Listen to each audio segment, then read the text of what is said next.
E aí, pessoal, o vídeo de hoje ele é um pouquinho diferente. Eu quero conversar com vocês sobre a história da nossa igreja, da Vintage aqui em Porto Alegre. O Michael tá filmando aqui, é um dos pastores da igreja, né, Michael? E aí, pessoal, isso aí.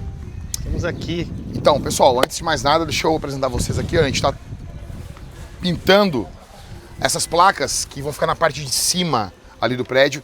E a nossa expectativa é que para o dia 19 de janeiro nós consigamos fazer o nosso primeiro culto aqui na Conselheiro... Conselheiro Travasso 618. Eu ia dizer Conselheiro Travesso. Travasso. Então, pessoal, deixa eu contar pra vocês assim. Pra quem não me conhece, eu sou Jackson, meu nome. Conhecido como Pastor Jack aqui na internet. E deixa eu contar um pouquinho da história pra vocês. Bom, basicamente em 2012, nós começamos com algumas reuniões com um grupo de amigos, né? E eu quero falar pra vocês um pouquinho como que uma igreja nasce, né? Igrejas são plantadas, a coisa mais linda que Deus tem nesse mundo é a sua palavra e a sua igreja. É a Bíblia e a igreja, né? A igreja de Jesus. Igrejas, elas são plantadas, as igrejas locais. Pastor, mas Jesus não tem só uma igreja? Obviamente, Jesus ele tem só uma igreja, a igreja de Cristo. Mas essa igreja invisível, né? Essa igreja que nós não conseguimos definir exatamente onde todos os cristãos estão, ela se manifesta visivelmente. E essa manifestação se dá basicamente nas igrejas locais. Essas igrejas locais, a Bíblia apresenta também esse tipo de igreja, né? A igreja local. Nós temos a igreja de Corinto, a igreja de Éfeso, nós temos a igreja de Tessalônica, de Filipos. No próprio Apocalipse, nós temos ali as 7 igrejas do Apocalipse: Éfeso, Esmirna, Pérgamo, Tiatira, Sardes, Filadélfia e Laodiceia. As 7 igrejas, era até um caminho, uma atrás da outra, se um carteiro saísse entregando cartas ali na Ásia Menor. Basicamente, então, a igreja local, ela nasce quando um homem cheio do Espírito, ou mais alguns homens cheios do Espírito, abrem a Bíblia e dizem: assim diz o Senhor. A abertura do texto, da mesma forma que a palavra de Deus, ela gera a vida, gera tudo, né? Gênesis capítulo 1, no princípio criou Deus os céus e a terra, e disse Deus: haja luz. A palavra de Deus gera a existência. Da mesma forma que a palavra de Deus gera a existência, a palavra de Deus, a Bíblia, gera a igreja. A igreja é formada através da palavra, ok? Então, ali uma igreja local nasce. E isso é a manifestação visível da igreja de Jesus. Bom, em 2012, tinha um grupo de amigos meus que eles congregavam em uma igreja muito complicada. O pastor dessa igreja havia abusado de 2 ou 3 mulheres, se não me engano, já faz tempo, mas eram mulheres que foram abusadas sexualmente por ele, passaram por momentos terríveis. E esses irmãos estavam desesperados, precisavam de um local para congregar. Ele havia saído da sua denominação. Então, eles chegaram até mim e perguntaram: pastor, o que a gente pode fazer? Poderia começar a fazer algumas reuniões conosco? Começamos toda segunda-feira. Começou em outubro de 2012. Minha esposa e eu, o Rodrigo, aqui da nossa igreja, ele ia junto. Era num salão de festas de um condomínio, e nós cantávamos, orávamos, e eu levava uma palavra, uma pregação.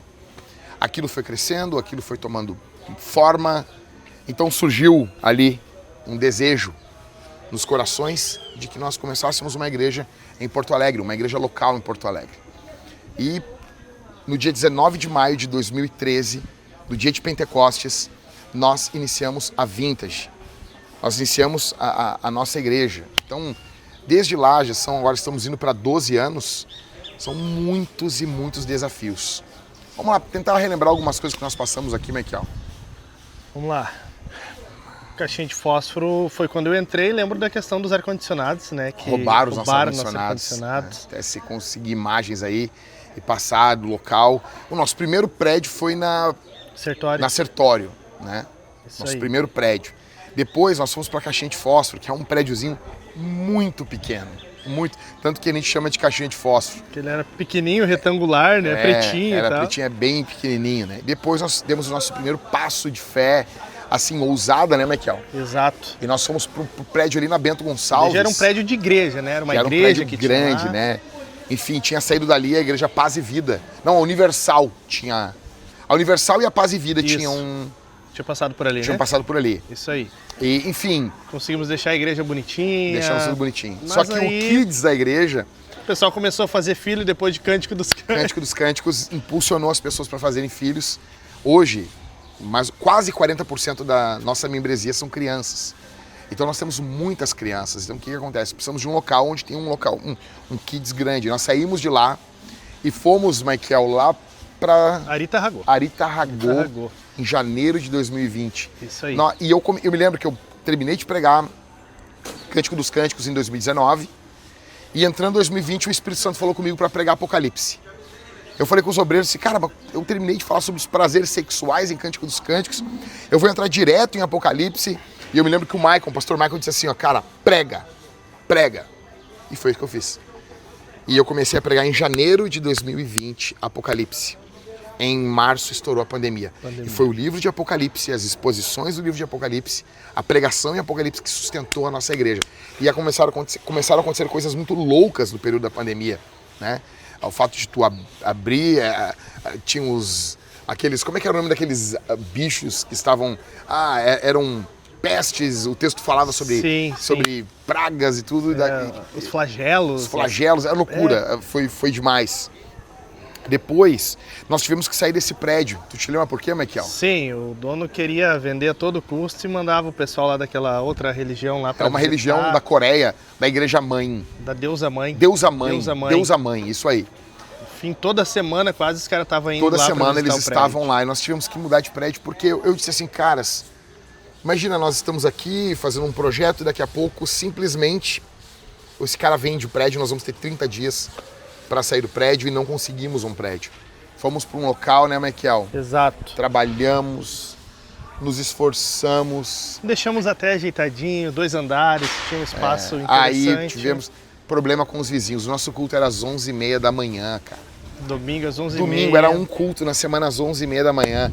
E os vizinhos reclamando. Bom, saímos de lá. Fomos pro Humaitá. Humaitá. Pensamos, agora o Humaitá vai ser uma bênção.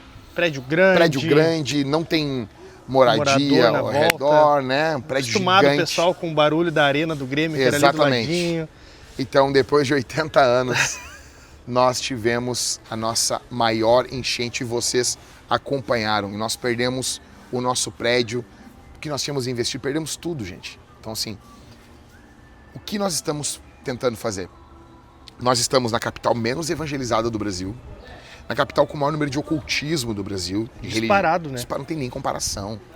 Nós estamos na capital com o maior nível de suicídio do Brasil, o menor número de evangélicos e o maior número de suicídios do Brasil.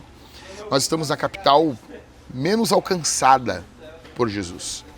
Nós estamos aqui, plantando uma igreja na beira, no olho do furacão.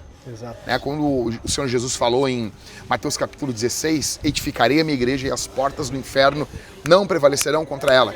O Senhor Jesus falou isso aí em Cesareia de Filipos. Ali acreditava-se que as portas do inferno estavam ali naquele local, naquela cidade. E é ali que Jesus vai anunciar a sua igreja. Então nós estamos basicamente assim nas portas do inferno, aqui no Rio Grande do Sul. Literalmente. No estado menos alcançado da nação. E nós estamos aqui, basicamente, fazendo o que agora? Reformando um prédio. Reformando um prédio que nós conseguimos. Porque nós estávamos aonde até agora, Michael? Na PUC, né? Tivemos lá meio ano, um pouquinho mais na PUC. Período de bastante aprendizado. Chegamos lá empolgados. Legal, quem sabe ficaremos um bom tempo assim. Não dá. Não dá. Enfim, por mais que nós tentemos, né, ficar nada contra a PUC como instituição, mas não dá. Minha avó tinha um termo, eu vou usar aqui, era minha casa, meu lar, meus peidos pro ar. Uma família precisa de uma casa. Então, liberdade, né? Exato. Liberdade, ser livre em questão de horário. De horário, é tudo. Assim, imagina, nós alugávamos uma vez a semana. Exato. E as outras reuniões e tudo. Então, enfim, período de muito gasto, período de endividamento. Né? Exato. Então, essa enchente, pessoal, deixa eu dizer um negócio para vocês. Nós doamos muito dinheiro. Eu não tenho como mensurar aqui para vocês a quantidade de dinheiro que a gente deu, mas ele chega bem perto aí, que nós arrecadamos quase R$500 mil. É muito dinheiro, sabe? Então, assim, Só que a nossa igreja ficou nesse meio tempo da enchente, tudo do que envolvia a nossa igreja ficou em stand-by, parado. A gente literalmente perdeu 90% das coisas que a gente tinha lá no prédio da Humaitá. Focamos em ajudar os irmãos ali, ajudar lá no abrigo, e agora que a gente está vendo a igreja, né? Então... E o que acontece? Muitas pessoas elas acabam não valorizando a igreja, né? Só que são nesses momentos de angústia, nesses momentos de dificuldade, nesses momentos de adversidade que a igreja faz toda a diferença. Exato. E se eu não cuidar da igreja, cara, quando vem as enchentes, quando vem toda a desgraça, eu não tenho como socorrer a população. Então, deixa eu dizer uma coisa para vocês. Quem fez a diferença aqui em Porto Alegre, no Rio Grande do Sul, foram os cidadãos. Foram os cidadãos, foram as igrejas. Então, aquele pessoal assim que fazia as lives, tudo, vieram, ajudaram a gente. O que nós vimos de cristãos se envolvendo, o abrigo que nós cuidamos aqui foi um dos abrigos exemplo aqui em Porto Alegre. Não então, dito por nós, né? Dito pelo pessoal da prefeitura. Então, assim, não tem. Pode torcer o bico, pode se indignar, mas a igreja faz toda a diferença. Tá? Então, assim, pergunta aqui embaixo, eu posso gravar outros vídeos contando a história da nossa igreja. Queria pegar até, contar assim, fazer um cronograma e contar para vocês a história da nossa igreja. Mas basicamente aqui hoje, 2025, hoje é dia 5 de janeiro, esse vídeo acho que vai pro ar amanhã, isso aí, dia 6 de janeiro. Hoje nós precisamos muito da sua ajuda. Nós precisamos muito da sua ajuda. Tenho certeza que você tem sido alcançado, você conhece, se tu ficou até agora aqui no vídeo, tu gosta do meu trabalho, tu gosta das minhas pregações, dos meus vídeos, das análises que eu faço aqui. E, cara, nós aqui no Rio Grande do Sul, nós não temos o apoio, o alcance de grandes igrejas, não temos.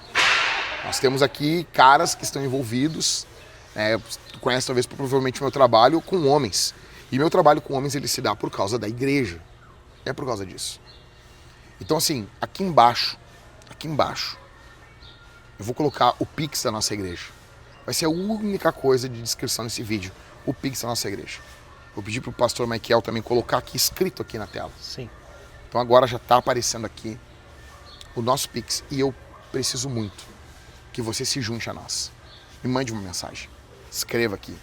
Olha, obrigado, pastor, pelo que o senhor tem feito, mas aqui está a nossa contribuição. E gente, nós precisamos de oração sim, mas agora é o momento de contribuição financeira. Provavelmente é o momento que a gente mais precisa de contribuição financeira. Com certeza, é o nosso momento que nós mais precisamos de contribuição financeira. Então, nós contamos com vocês. Nós contamos com vocês. Tá? Então, enfim, que Deus abençoe. Continue conosco, se inscreva aqui no canal, comente esse vídeo, tá bom? Compartilhe isso aqui com o maior número de pessoas. Essa é a real situação de Porto Alegre. Nós precisamos da sua ajuda, porque a enchente passou, a ajuda federal para o estado não veio e a situação financeira do gaúcho está bem complicada.